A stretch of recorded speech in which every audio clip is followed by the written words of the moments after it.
ನಮಸ್ಕಾರ ಎಲ್ಲರಿಗೂ ನಮ್ಮ ಶಶಿ ಮನೆ ಊಟ ಚಾನಲ್ಗೆ ಸ್ವಾಗತ.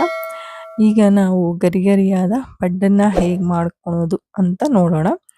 ಇದಕ್ಕೆ 1 ಗ್ಲಾಸ್ ಅಕ್ಕಿ ಹಾಕೀನಿ. ಆಮೇಲೆ ಇದಕ್ಕೆ ಅರ್ಧ ಗ್ಲಾಸ್ಗೆ ಸ್ವಲ್ಪ ಕಡಿಮೆ ಅನ್ನಂಗ ಉದ್ದಿನ ಬೇಳೆ ಹಾಕ್ತಾ ಇದ್ದೀನಿ.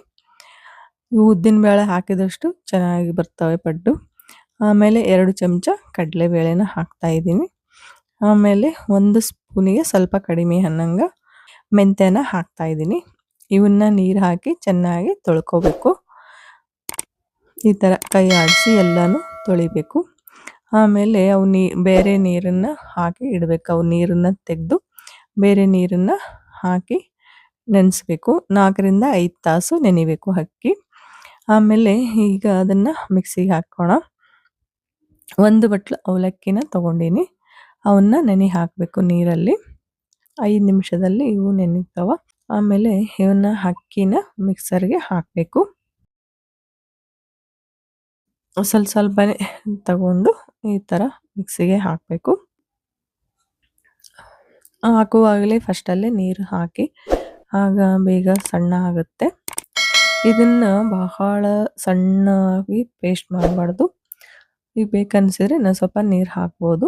ಈ ಥರ ಇಷ್ಟ ಆದರೆ ಸಾಕು. ಸ್ವಲ್ಪ ಜುರಿನೇ ಇರಬೇಕು ಪಡ್ಡಿಗೆ. ಬಹಳ ಸಣ್ಣಾಗಿ ಆದರೆ ಅದು ಪಡ್ಡು ಗಟ್ಟಿ ಆಗ್ತವ. ಹಾಗಾಗಿ ಇಷ್ಟ ಆದರೆ ಸಾಕು. ಇದನ್ನು ಒಂದು ಪಾತ್ರೆಗೆ ಹಾಕೋಣ. ಮತ್ತು ಎಲ್ಲ ಅಕ್ಕಿನ ಮಿಕ್ಸರ್ಗೆ ಹಾಕಬೇಕು. ಈ ಥರ ಫಸ್ಟಲ್ಲೇ ನೀರು ಹಾಕಿ ಹಾಕೋದ್ರಿಂದ ಜಲ್ದಿಯಾಗಿ ಆಗುತ್ತೆ.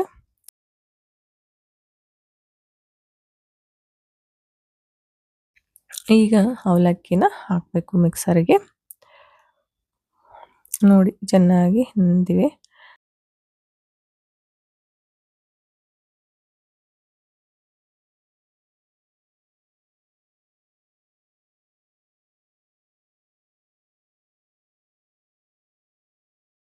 ಬಹಳ ಸಣ್ಣಗೆ ಪೇಸ್ಟ್ ಮಾಡ್ಕೋಬೇಕು. ಈ ಥರ ಸಣ್ಣಗೆ ಆಗಬೇಕು. ಆಮೇಲೆ ಇದನ್ನು ಇದರಲ್ಲಿ ಹಾಕಿ ಕಲಿಸ್ಬೇಕು. ಈಗ 1 ಚಮಚ ಸಕ್ಕರೆ ಹಾಕ್ತಾ ಇದ್ದೀನಿ. ಸಕ್ಕರೆ ಹಾಕೋದ್ರಿಂದ ಕಲರ್ ಚೆನ್ನಾಗಿ ಬರ್ತಾವ. ಪಡ್ಡು ದೋಸೆ ಏನೇ ಮಾಡಿದರೂ ಸಕ್ಕರೆನ ಹಾಕಬೇಕು. ರಾತ್ರಿ ಹಾಕಿ ಈ ಥರ ಮುಚ್ಚಿ ಇಡಬೇಕು ಡಬ್ಬನ. ಈಗ ಬೆಳಿಗ್ಗೆ ಅದಕ್ಕೆ 1 ಸ್ಪೂನ್ ಉಪ್ಪು ಹಾಕೀನಿ. ಆಮೇಲೆ ಅಜ್ವಾನ ಹಾಕ್ತಾ ಇದ್ದೀನಿ. ಹಾಕಿ ಅವೆರಡನ್ನ ಚೆನ್ನಾಗಿ ಕಲಿಸ್ಬೇಕು. ಯಾರೆಲ್ಲ ಇನ್ನೂ ನಮ್ಮ ಚಾನಲ್ಗೆ ಸಬ್ಸ್ಕ್ರೈಬ್ ಮಾಡಿಲ್ವೋ ಸಬ್ಸ್ಕ್ರೈಬ್ ಮಾಡಿ.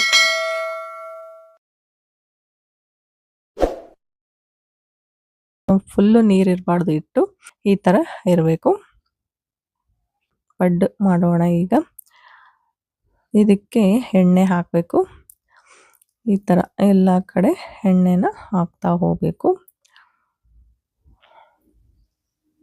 ಹಾಕಿ ಈಗ ಹಿಟ್ಟನ್ನು ಹಾಕಬೇಕು. ಈ ಥರ ಎಲ್ಲ ಕಡೆ ಹಿಟ್ಟನ್ನು ಹಾಕಬೇಕು.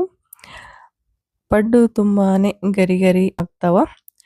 ಬಹಳನೇ ಟೇಸ್ಟು ಚೆನ್ನಾಗಿರ್ತಾವ. ಇವನ್ನ ಒಂದ್ಸಲ ಟ್ರೈ ಮಾಡಿ ಹೇಗಾಯಿತು ಅಂತ ನನಗೆ ಕಾಮೆಂಟಲ್ಲಿ ತಿಳಿಸಿ. ನೋಡಿ ಈ ಥರ ಎಲ್ಲನೂ ಹಾಕಿ ಇದಕ್ಕೆ ಒಂದು ಮುಚ್ಚಳನ ಮುಚ್ಚಬೇಕು. ಮುಚ್ಚಿದರೆ ಒಳಗಡೆ ಎಲ್ಲ ಚೆನ್ನಾಗಿ ಕುದೀತಾವ. ಈಗ ಇದನ್ನು ಹಿಂಗೆ ಈ ಥರ ತಿರುವಿ ಹಾಕಬೇಕು.